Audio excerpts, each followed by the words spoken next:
Hey guys, welcome back. It's Josh with the Financial Advisor Car Guy. One thing I realized we've never chatted about on this channel is the Department of Motor Vehicles, the DMV. Now, that is potentially a bad word to some of you guys. I know the DMV can cause us all headaches. We hate to go to the DMV and stand in that long line.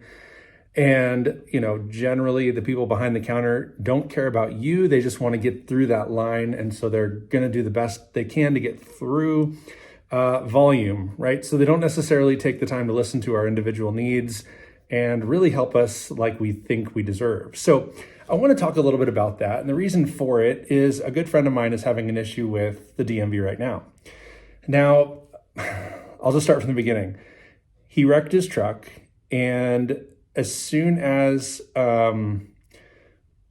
it was wrecked, he decided rather than fix it, he's just going to sell it and sell it as is and basically buy something different.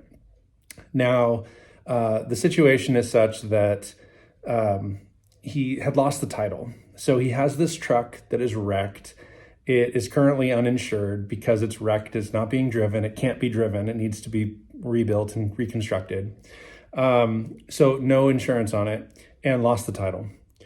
So he applies for a lost title and pays the fee, mails it in, and the DMV basically sent his check back along with a letter that says, hey, listen, you're going to need to fill out a different form. And on file, we have that you're not the lien holder, or there's a lien holder on the truck. So if the truck has been since paid off, which by the way, it has been for about 7 years, if the truck has been paid off, we need a letter from the institution saying that they release interest in having ownership of the truck. So my friend reaches out to the bank. The bank says, yeah, you're fine. You paid it off 7 years ago. We're going to give you guys a letter, which you take to the DMV, and they'll issue you a new title without us on it. Great. So they do. They get this letter in the mail. And now the concern is they have proof that the bank is no longer owner of the truck, but the DMV won't issue a new title, even a replacement title, without having insurance on the truck. And he doesn't have insurance on the truck because it's no good. I mean, you can't drive the truck can't move. There's literally zero reason to have insurance.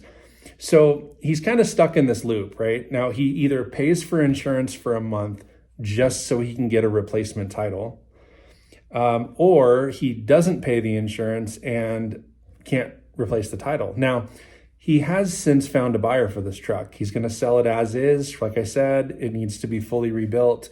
The whole front end is crashed in. It could run and potentially drive, but it needs a whole front end. The whole front clip is smashed.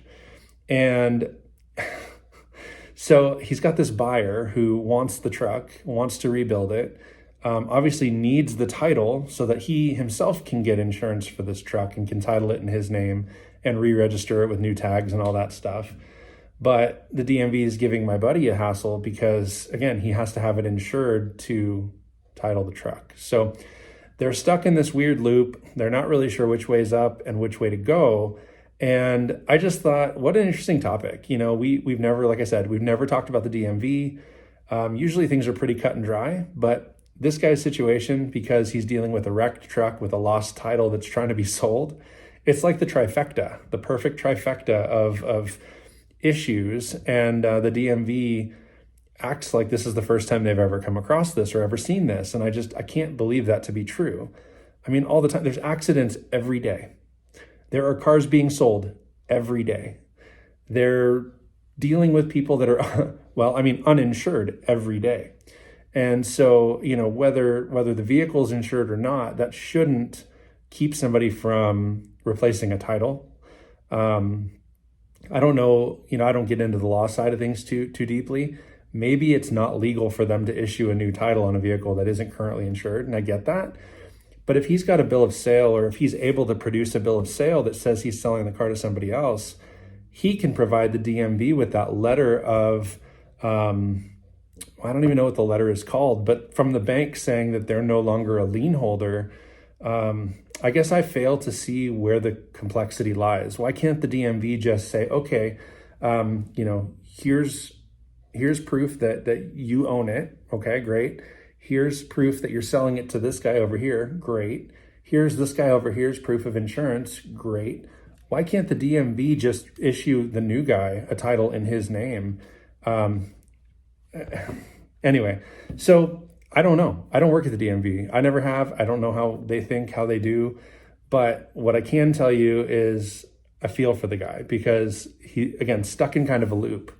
Any direction he tries to go, he's being held back by something else.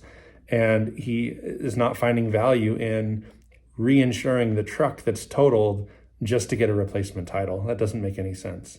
And then the DMV is saying, well, you don't need a replacement title. You need a new title showing that there's no lien holder. And it removes the bank from the title altogether. And he's like, I don't care about that. If I can have a replacement title, the bank has I have the letter that shows the bank doesn't own this thing. The next guy, when he buys the truck and is going to fix the truck and register the truck and insure the truck and all that, he can show all that paperwork and register it in his name. And he'll have a letter that the bank signed off on, that there's no debt.